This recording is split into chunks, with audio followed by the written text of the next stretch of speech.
Dear man, आप अपने life को अपने पसंद के हिसाब से अपने लिए जीना शुरू कर दीजिए, क्योंकि एक ही ज़िंदगी है, इसे आप अपने लिए ही जी कर जाइए। चार लोग क्या कहते हैं, ये समाज क्या कहता है, चार लोग क्या सोचते हैं, लड़कियां क्या चाहती है, लड़कियां क्या पूछती है, इसके बारे में आप मत सोचिए, चिंता मत कीजिए, क्योंकि हमारा ये समाज दोगला समाज है, महिलाएं दोगली है, हमारा ये पूरा समाज डबल स्टैंडर्ड से भरा पड़ा है। कैसे इसे आप जानना चाहते हैं तो इन 8 फैक्ट्स को सही से समझ लीजिए। फैक्ट नंबर 1, अगर कोई एक महिला वर्जिन है तो उसे हमारा ये समाज प्योर कहता है, उसे पवित्र लड़की कहता है, उसे देवता का दर्जा देता है। लेकिन कोई एक पुरुष गलती से वर्जिन है तो उसे हमारा ये समाज पुअर कहता है, उसे गरीब कहता है और उसे एक लूज़र घोषित कर देता है। हमारे इस दोगला समाज में लड़कों की वर्जिनिटी और लॉयल्टी के लिए कोई वैल्यू नहीं है। फैक्ट नंबर 2, लड़कियां शादी करने के लिए मुझे सरकारी नौकरी वाला ही लड़का चाहिए, मुझे अमीर लड़का ही चाहिए, उसके पास इतने एकड़ खेती होना चाहिए, बड़ा बैंक बैलेंस होना चाहिए, बंगले जैसे बड़ा घर होना चाहिए, ऐसी कार होनी चाहिए, ऐसी डिमांड को रखती है तो हमारा ये दोगला समाज कहता है कि ये लड़कियों की स्टैंडर्ड और सेफ्टी की बात है।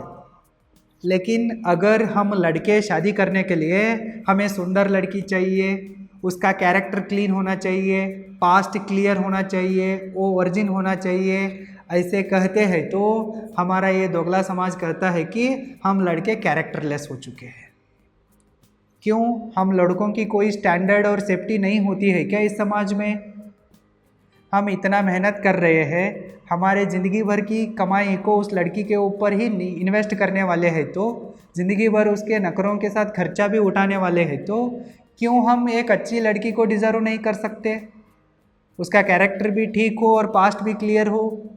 आजकल लड़कियां प्यार वार पार्टी के नाम पर किसी के साथ भी घूम रही है, किसी के साथ भी सो रही है। हम क्यों एक वैश्या के साथ आंख बंद करके शादी करें? फैक्ट नंबर 3, लड़कियां शादी करते वक्त कम पैसे कमाने वाले लड़कों को रिजेक्ट करती है तो हमारा ये दोगला समाज कहता है कि ये लड़कियों की लाइफ सेफ्टी की बात है, उनका प्रेफरेंस है। लेकिन जब लड़के शादी करते वक्त सुंदर नहीं दिखने वाले लड़कियों को रिजेक्ट करते हैं तो ये समाज कहता है कि लड़के बॉडी शेमिंग कर रहे हैं, लड़के नालायक होते हैं, लड़के सिर्फ लड़कियों के जिस्म के ऊपर ही मरते हैं। हमारे बारे में समाज ये सब कहता है, लेकिन क्यों ये दोगला समाज लड़कियों को लड़कियां सिर्फ पैसे के ऊपर ही मरती है, पैसे के लिए कुछ भी करने के लिए तैयार होती है, ऐसा क्यों नहीं कहती है?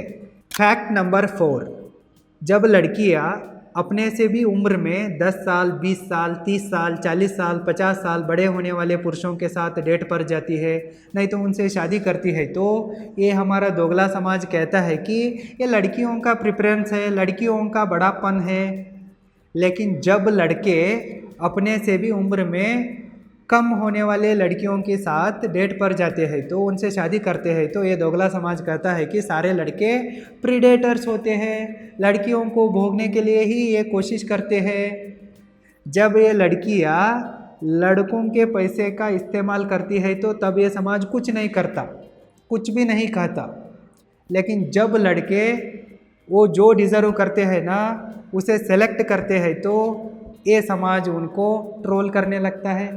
फैक्ट नंबर 5, जब लड़कियां कहती है कि हम ब्रेकअप हुए लड़कों को डेट नहीं करेंगे, डिवोर्स होने वाले पुरुषों से शादी नहीं करेंगे तो हमारा दोगला समाज कहता है कि ये लड़कियों की चॉइस है।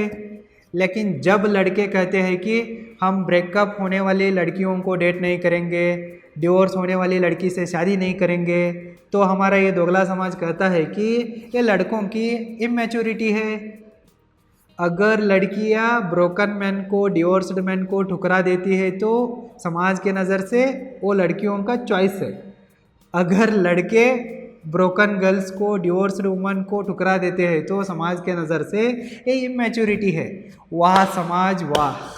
फैक्ट नंबर 6, कोई एक वेल एजुकेटेड, वेल एम्प्लॉयड लड़का किसी एक अनएजुकेटेड, अनएम्प्लॉयड लड़की से शादी करता है तो हमारा समाज इसे हेल्पलेसनेस कहता है, उसकी मजबूरी है, ऐसा मजाक उड़ाता है। कोई उसे लड़की नहीं दे रहा इसलिए तो शादी किया है, ऐसा कहता है। लेकिन अगर हम मान लेते हैं कि कोई एक वेल एजुकेटेड वेल एम्प्लॉयड लड़की किसी एक अनएजुकेटेड अनएम्प्लॉयड लड़की से शादी करती है तो हमारा ये समाज इसे शेमलेसनेस कहता है, बेशर्मी कहता है। वो लड़का घर बैठे ही उस लड़की के कमाई को खाने के लिए प्लान किया है, ऐसा कहता है। कोई एक वेल एजुकेटेड वेल एम्प्लॉयड लड़की अनएजुकेटेड अनएम्प्लॉयड लड़के के साथ शादी नहीं करती है, वो इम्पॉसिबल बात है। फिर भी मैं आपको एग्जाम्पल के लिए समझा रहा हूँ। हम लड़के किसी भी बेरोजगार अनपढ़ लड़की से शादी करते हैं, लेकिन कोई भी लड़की बेरोजगार अनपढ़ लड़के से शादी नहीं करेगी, क्योंकि ये दोगली लड़कियों को और हमारा दोगले समाज को ये बिल्कुल भी पसंद नहीं है। फैक्ट नंबर 7, किसी भी एक रिलेशनशिप में महिलाएं बाउंड्रीज को सेट करती है तो हमारा ये समाज इसे woman empowerment and woman respect का नाम दे देता है। लेकिन किसी भी एक रिलेशनशिप में हम मर्द बाउंड्रीज को सेट करते हैं तो इसे ये समाज over controlling attitude male ego कहने लगता है। लड़कियां बाउंड्री सेट करती है तो वो वुमन एम्पावरमेंट हो जाता है, लेकिन लड़के बाउंड्रियाँ सेट करते हैं तो ये male ego controlling attitude controlling nature हो जाता है। इससे बड़ा दोगलापन और क्या चाहिए। नेक्स्ट फैक्ट बहुत ही इंटरेस्टिंग है। इसे कहने से पहले मैं आपके साथ एक ज़रूरी इन्फॉर्मेशन को शेयर करना चाहता हूँ। यदि आप टाइम मैनेजमेंट स्किल्स को मनी मैनेजमेंट स्किल्स को सीखना चाहते हैं तो अपने लाइफ में रिच एंड सक्सेसफुल बनना चाहते हैं तो आप अभी roaringbusinessschool.com को विजिट कीजिए और हमारे online ultimate time management course में और मनी मैनेजमेंट कोर्स में एनरोल करें। लिंक इस वीडियो के डिस्क्रिप्शन बॉक्स में है, चेक करें।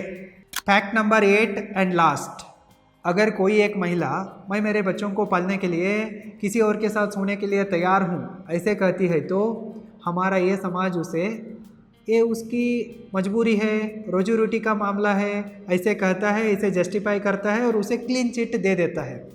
लेकिन अगर कोई एक पुरुष मैं मेरे बच्चों को पालने के लिए चोरी करूँगा ऐसे कहता है तो हमारा ये समाज उसे क्रिटिसाइज करता है, उसे क्रिमिनल घोषित कर देता है।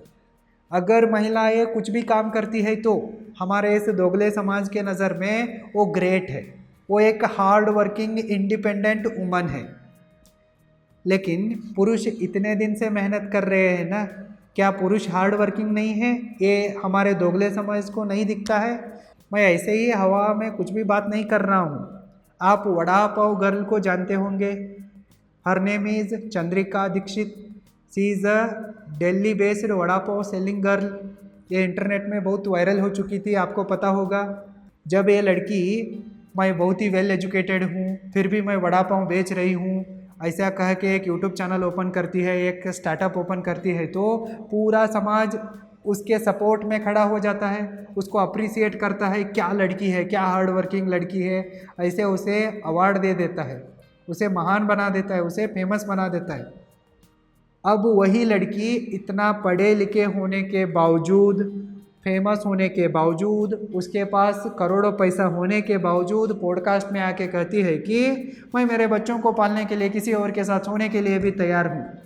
फिर भी हमारा ये दोगला समाज उसे ही सपोर्ट करता है, उसे जस्टिफाई करता है, उसे क्लीन चिट दे देता है।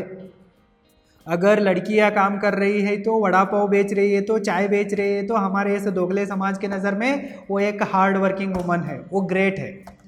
अगर कोई एक पढ़ा लिखा लड़का अपने पेट भरने के लिए वड़ा पाव बेच रहा है तो चाय बेच रहा है तो वो गरीब है, वो एक लूज़र है। ये हमारे समाज का दोगलापन है, ये हमारे महिलाओं के दोगलापन है। हमारा समाज भी दोगला है और महिलाएं दोगली है। इसे समझो डियर मैन, इसे समझो। इसलिए ये समाज क्या कहता है, चार लोग क्या कहते हैं, चार लोग क्या सोचते हैं, लड़कियां क्या पूछती है, लड़कियां क्या चाहती है, इसके बारे में कभी मत सोचो, इसके बारे में चिंता मत करो। आप अपने लाइफ को अपने पसंद के हिसाब से जीना शुरू कर दो। आपके पास एक ही ज़िंदगी है, आप खूब सारा पैसा कमाइए और अपने लिए जी कर जाइए। ऐसे दोगली लड़कियों से, दोगला समाज से जितना हो सकता है ना उतना दूर रहो और खुश रहो, सेफ रहो। अगर आपको मेरी बात समझ में आई है तो इस वीडियो को लाइक करो, चैनल को सब्सक्राइब करो। फिर मिलते हैं, ऑल द बेस्ट।